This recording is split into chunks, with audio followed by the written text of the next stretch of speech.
Hi, my name is Toni Rochelle, aka Pretty Toni. I'm a model, actor, as well as a TV host.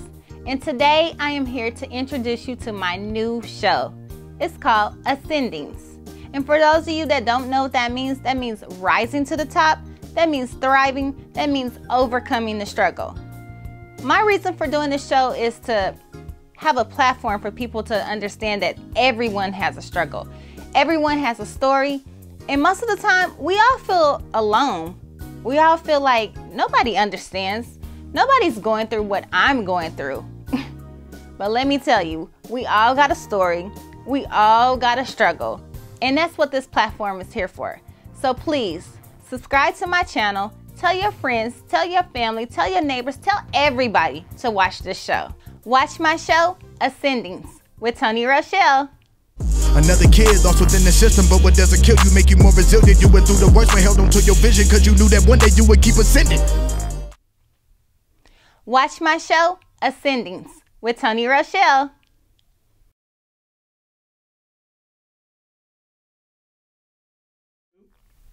Hey, I'm Toni Rochelle, aka Pretty Toni, model, actor, TV host, and welcome to my show, Ascending. I got a special guest today, one of my good friends, Kiki. And let me tell you, this is a black woman, a gay woman, a person who just feel like she just broke out of prison, that never actually been behind bars, but broke out of prison, meaning her own self-confidence.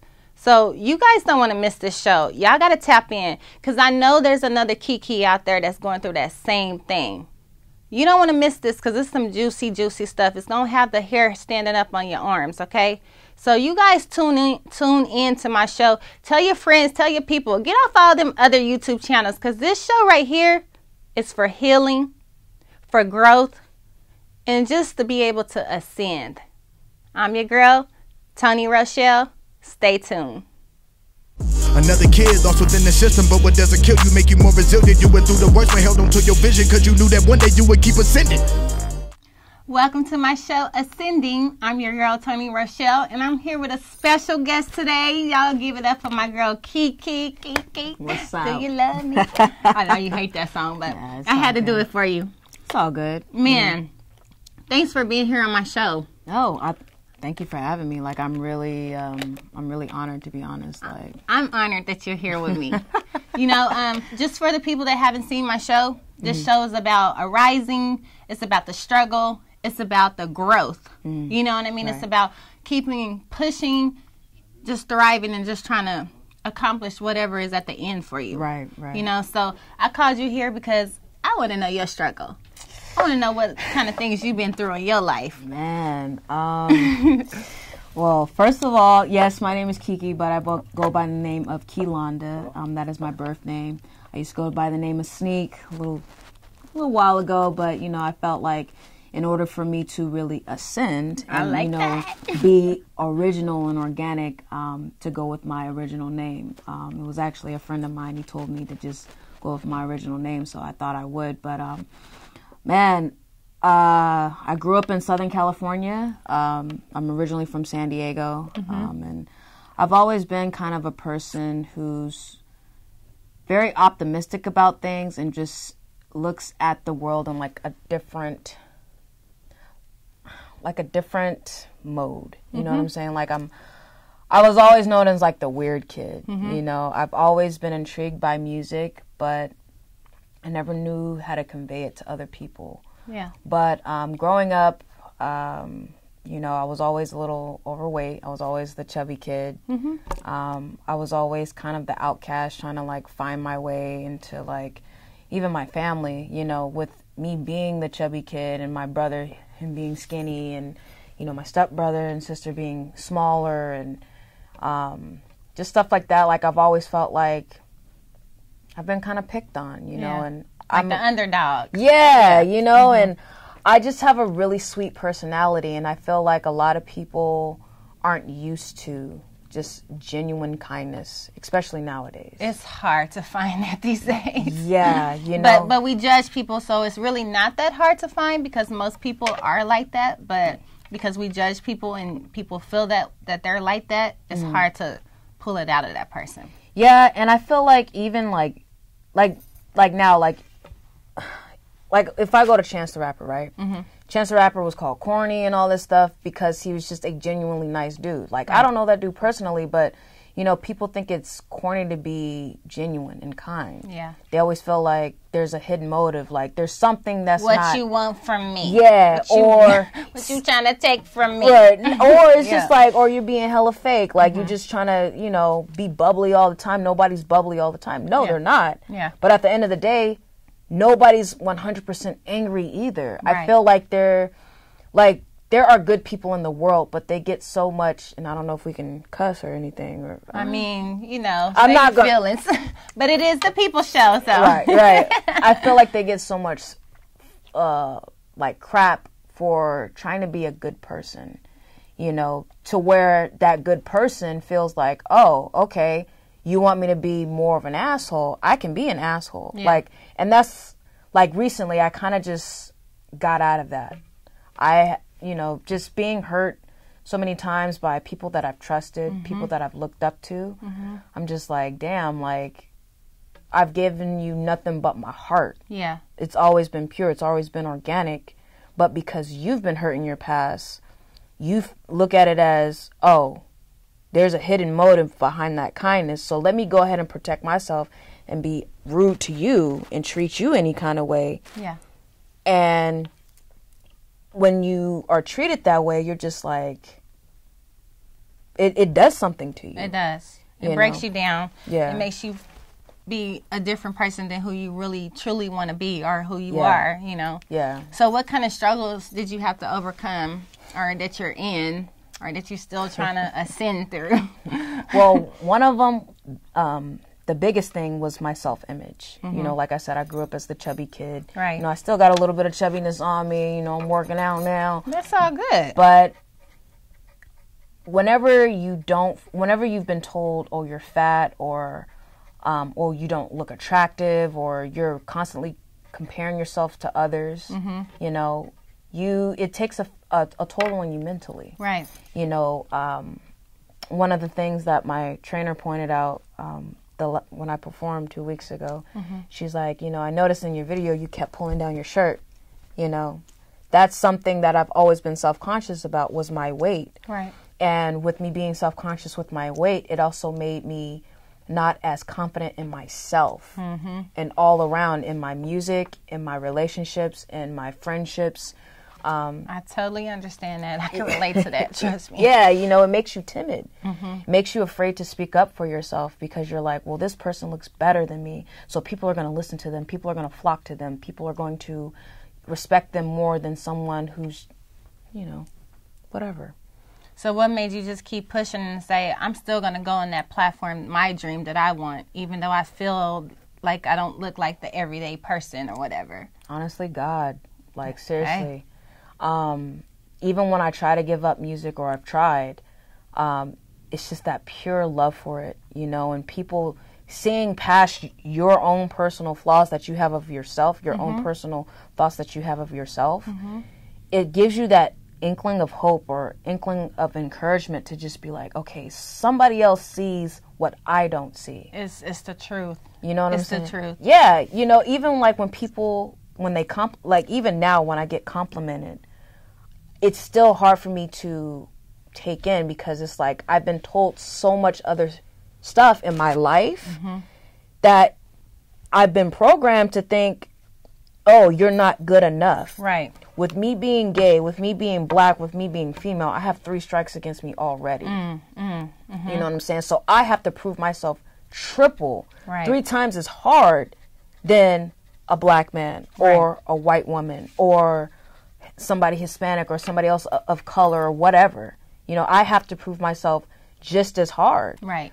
And that's another struggle, you know, I had to overcome was, you know, my sexuality. Yeah. You know, yeah, it's becoming a lot more common nowadays, but, you know, I grew up in church. Yeah. So I was on the choir. Yeah. I was in the choir, you know, having these feelings about, you know, people that I were in choir with or people I went to school with, or people I went to church with, you know, and this was way before I even knew what homosexuality was. Like, I felt this way about girls when I was like 5 years old. You know, it was a natural feeling for me. And to be growing up in a church where it's like, oh, you're going to go to hell if you feel that way. Oh, God won't accept you if you feel that way. Yeah. That's damaging. That's damaging. So you're hiding in this personal prison for so long. You know, and with people not only making fun of you because of your weight, because, you know, you don't have the coolest clothes that everybody else is wearing. Like, I grew up in a military home, so we traveled. Yeah. You know what I'm saying? Like, yeah, we lived in Southern California, and then we moved to Japan for 3.5 years. So we were on a American base, but, you know, you have kids who are wearing FUBU when FUBU was out with the FUBU with the Fat Albert, you know, the Fat Albert gang, you know, and the South Pole and all the cool clothing. You know, we weren't rocking that. You know, because we were in church. No, we didn't have to dress a certain way, but at the same time, like, that mentality that was put on my mother of how you're supposed to act, how you're supposed to live. Right. You're instilling that in your children, you know what I'm saying? You can't watch these kind of movies or listen to this kind of music. When I grew up on Snoop, I grew up on Pac, I grew up on Boyz II Men and, you know, Kirk Franklin and Aretha Franklin, like all these different artists, you know what I'm saying? So it was confusing to me at times. Right. You know, I didn't know how to act. I didn't know how to carry myself. Right. And you were. It sounded like you was living a secret too. So. Exactly. You know what I'm saying? And when I look back, I'm like, okay, I can't really blame myself because I was young. I can't really rebel against my parents. You know what I'm saying? I couldn't really be myself and buy the clothes I wanted. You know, I didn't have a job, you know, and my mother wasn't strict, but she was firm. Right. And I love my mom to death. And I thank her for growing us up in church because it instilled a lot of core values in my life. You know, do I follow the Bible to a T? No, I don't think anybody does. No one. But I will say this.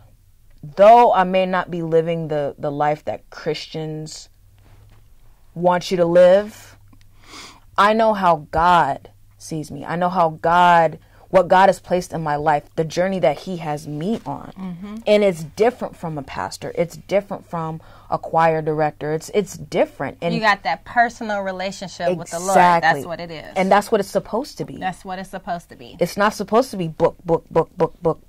It's, okay, you read this. What is it telling you? You know, so aside from that, just growing up with these confusing feelings and, you know, being told, oh, you have to marry a man and have kids and do all this to honor God and blah, blah, blah, because that's the way things were created. But it's like, what if you genuinely don't feel that way? Yeah. You know, you're told that you don't matter. Right. And then you feel that like you don't matter as well. Exactly. So with that, who was the person that supported you? When did you come out, or you know, how did that happen? I first came out in college when I first, like, it was like maybe my sophomore year, and I came out as bi, just to kind of, because I was still trying to figure out for myself. Yeah. You know, I dated guys or whatever, nothing really serious, but, you know, I kind of fooled around with them, but at the end, I didn't like myself. I didn't feel, I felt gross. Yeah. I felt like, you know, and nothing against men or anything. Like, men are beautiful creatures. Yeah. But I'm not attracted to them in that way. Right. But in that time, I'm like, okay, still having in that mindset, you have to get out of this gayness. You can't be a lesbian. You can't like women. So just give this guy a try. Maybe he'll change your mind. Yeah, he was cute. Yeah, we had fun, whatever. But inside, I was like, you wasn't fulfilled. Yeah, I wasn't feeling this. It was fake. I was curving, dudes left from right. Yeah. Yeah. You know, got what I want out of them. Bye. But I'm really trying to see what's up with homegirl. You know, I'm trying to have a relationship with her. But again, I didn't know how to carry myself. Yeah. I was dressing tomboyish then, but I still had like hoop earrings. I still had makeup. I still had different things going on. But at the end of the day, I was still like, yo, I'm trying to be this. Yeah. You know, Yeah. I have a more masculine personality. Right. So trying to introduce that into the world slowly with my mom being involved. Right. With my family, with the church people. Mm-hmm. It was something I had to figure out. So how did you figure it out? I just got tired of being scared. I got tired of being hurt. I got tired of hurting myself. I put myself in that prison. Mm-hmm. You know what I'm saying? My mom didn't put me in that prison. Yeah. The church didn't put me in that prison. My friends didn't put me in that prison. I did. Yeah. Because I chose to let their thoughts of me and their conversations about me and their opinions about me keep me enclosed, keep me fearful, and just retreat from my feelings. Mm-hmm. And I found a lot of freedom in music. It's funny because I remember when I first started going to college and stuff like that, and I was still making music. I've been making music since I was 15. Yeah. And I'll be 30 in like, my birthday is October 23rd. Watch out now. Libra Scorpio gang. But I always told my mom, she was always fearful, like, don't get into drugs, don't do this. You know, I don't want you to go off in that secular world and blah, blah. No, Mom, I'm cool. Like, it's going to be cool. And then I'll slip a little cuss word in here and there. Mm-hmm. She's like, all right now. Easy to sin. Yeah, exactly. She's like, I thought you told me, you promised me. Yeah, Mom, but it's not that bad. I'm not going. And then it got more. Mm-hmm. And then I started talking about girls. Then I started talking about smoking weed. And then I started talking about other things. And with any parent, it's hard to swallow. Yeah. Because your child is growing up. It's your baby girl. Exactly. Out of my mom and my biological dad, I am the only girl. Oh, man. Because my biological father has two other sons. Mm-hmm. So I have two half brothers, a blood brother, and then I have two step siblings, but we're not really in each other's lives. But I'm my dad's only baby girl. I'm my mom's only baby girl. Right. I'm my mom's youngest. Right. I am my grandparents' youngest grandchild. Oh, my goodness. You know? And so I'm the youngest granddaughter, you know? So I have a lot of things that are on me, you know? So it was just, it was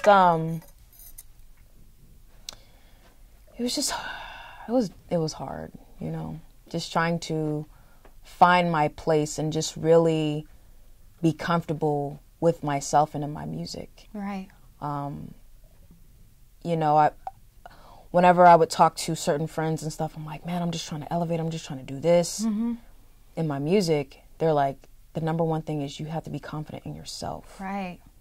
And it wasn't until recently, that was my question. When did that happen? Like it started last year when I changed my name. Okay. I always felt like Sneak was a little bit adolescent, you know, kind of kiddish. You know, I'm 29. I can't go by Sneak. Who's going to take you seriously by the name Sneak? And Sneak was a character, someone who was hiding behind stuff. Right. When I changed my name, I was like, this is who I am. Mm-hmm. I am Kiilanda, you know. No one else is Kiilanda but me. No one else can tell my story but me. Mm-hmm. Though I may have similar stories as many people from around the world, like I said, I'm black, I'm gay, and I'm a female. Right. I grew up in suburbia, like suburban life. Yeah, I could tell by your tone. Why? Because I ain't no hood, you know what I'm saying? Yeah, where your got that hood little at? Where your hood? slang, you know what I'm saying? I'm just joking. No, it's all good. But seriously, like, even then, that's another thing I had to overcome. Yeah, you had to fit into that world. Exactly. So it's like, you know, when you're young, you shouldn't be going through an identity crisis at 15 or but 21. You said 5, though. Yeah. You said 5. I've had different stages in my life where I'm like, oh my gosh, I like girls, but it's wrong. Mm-hmm. How do I feel? I don't know what to feel, but I'm told this. So I got to listen to this because I don't know anything else in life. Yeah. This is what I'm being taught. That's who you are. You're right. Get into middle school. Still liking girls, but I'm still struggling with trying to fit in with the popular crowd like every preteen and teenager does. Exactly. High school, you know, I get into music. You know, I'm learning who I am. I'm in church heavy, but I still got that, you know, I'm still listening to Usher. I'm still listening to Yin Yang Twins. Yeah. You know what I'm saying? Wait till you see my... you know what I'm saying? Like, you got to do that. And so, and being heavy in the church, I was, you know, a youth leader. Yeah. So you have a lot of expectations on you then. Yeah. You know, but I was still crushing on girls that were in the youth with me. And I couldn't say anything. Mm-hmm. I just had to just sit there and just take it, like, deal with it. Right. You know, get to college. You're around different people. You're around different ethnicities, different religions, different backgrounds, different age groups, different, you know, sexual orientations. Right. And it's like, oh, wow, now I'm out of my element. Mm-hmm. So I'm trying to adapt to this and trying to learn about people. Like, I used to be one of those Christians that were like, by the book, oh, you're going to hell because you do this and this and this. But when I got to college, I was like, these are some really cool people. Yeah. I've been judging them off of what? What I've been taught by a person? Right. When I know they ain't living 100% right. Mm-hmm. So it caused me to open up more and be more accepting of people. You figured out you didn't have to be perfect. Exactly. That picture perfect. Exactly. And that's when I was able to kind of explore my sexuality a little bit. Like, really figure out, what do I want? Did I still want to date a guy? Mm-hmm. Was I done with girls? Right. But it wasn't until after those few encounters with guys, I was just kind of like, yeah, no, I'm done. Right. Like, I'm ready to start living my truth a little bit. Mm-hmm. But I hadn't fully come out to my mom because, remember, I told her I was bi. So, yeah. Oh. You know, and it wasn't until later on in life or later on down the road that I told her, like, Mom, this is what it is. I'm sorry. Mm. And that was hard because, you know, that when you have your only daughter telling you she does not like men, she's not trying to marry a man, she's not trying to have kids by a man, right? You know, carry on your legacy like that. That's hard. That's hard. You know?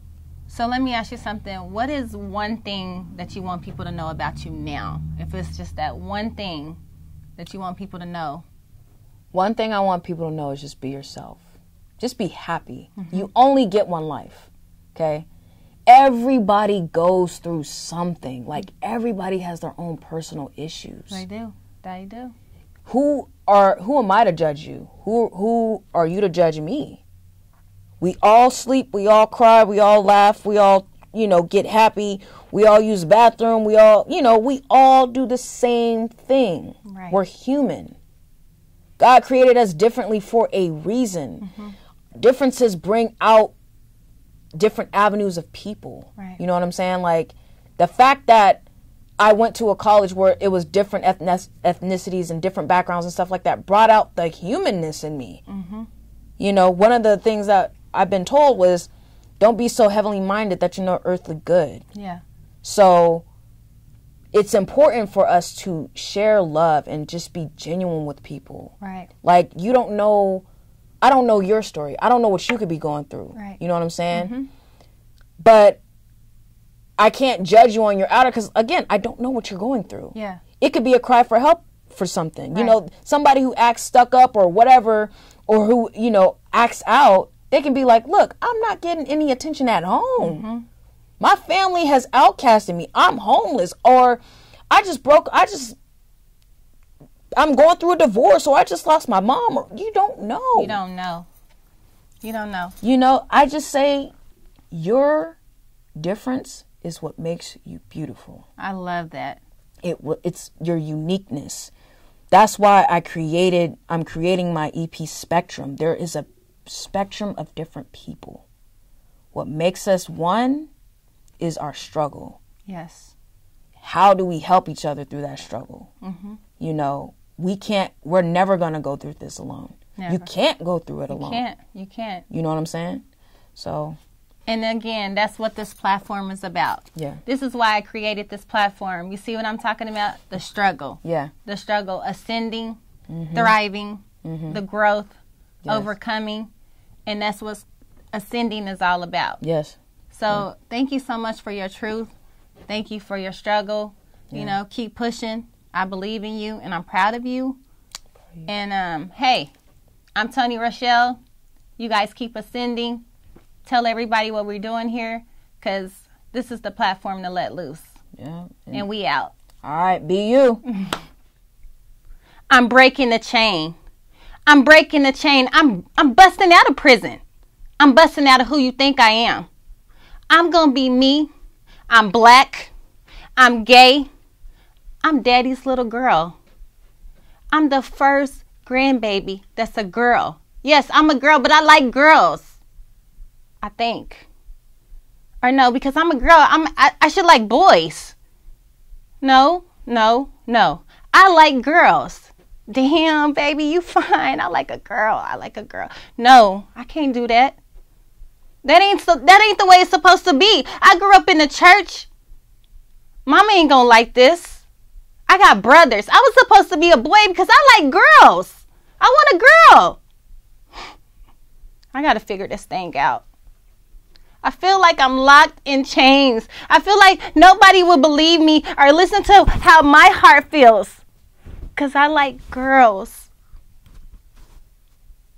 Should I be ashamed? Because the way that I look on the outside, the way that I feel, these thoughts, they keep me up at night. I can't be authentic. I can't be myself. I feel gross.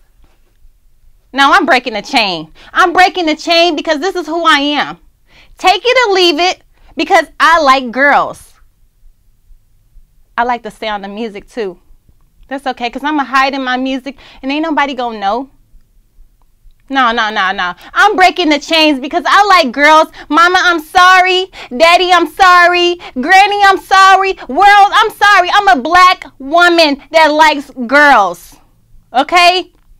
Deal with it. Because I love myself. Because I'm going to ascend. I'm going to rise. I'm going to keep thriving. Because I like girls. Oh, well. I'm sorry I'm not your picture perfect person that's supposed to like boys. I'm still sweet. I'm still kind. I still got that gentle touch. But I like a girl. And I am a girl. All right? So take me as I am. Because I'm me. Kiki. I'm me. When your world is falling down, you gotta keep ascending. Gotta keep ascending. Oh yeah. Gotta keep ascending. Yeah. Even at your worst, you gotta keep your vision. That's the only way that you gon' keep ascending. Gotta keep ascending. Oh yeah. Gotta keep ascending. Yeah. Even at your worst, you gotta keep your vision. That's the only way that you gon' keep ascending. Her pain is my pain. Her struggle's my struggle. Shit. I know how it feels when nobody is there to care about your dreams and your hustle. I know how it feels when you living your life on a budget as tight as a huddle. I know how it feels when you stuck in the mud trying to figure out how to rise above the rubble. Now the lost child is a lost teen that can barely read with a pretty smile and low self-esteem, because everyone's telling her without her looks that she wouldn't be anything. But no one knew that she had bigger dreams of acting and hosting on bigger screens, making platforms for people like you and me. So she rose above all of the scrutiny and got a diploma. Although college was around the corner, she said fuck it, I'm chasing my dreams, and she left behind everything everything in Oklahoma. Now she's stuck in the middle of Oakland, living homeless but never hopeless. She was broke but she was never broken. She just dreaming ambitious and hit up auditions until the day that she was chosen. Now she's reaching her goals, she's getting these roles. She started a family and got her home, and now she's a host. She had to take it cause it wasn't given. What doesn't kill you make you more resilient. She went through the worst but held on to a vision, cause she knew that one day she would keep ascending. This world we live in is so unforgiving. We all have setbacks, but the comeback make the biggest difference. Yeah, what doesn't kill you make you more resilient. So even when your world is falling down, you gotta keep ascending. Gotta keep ascending. Oh yeah, gotta keep ascending.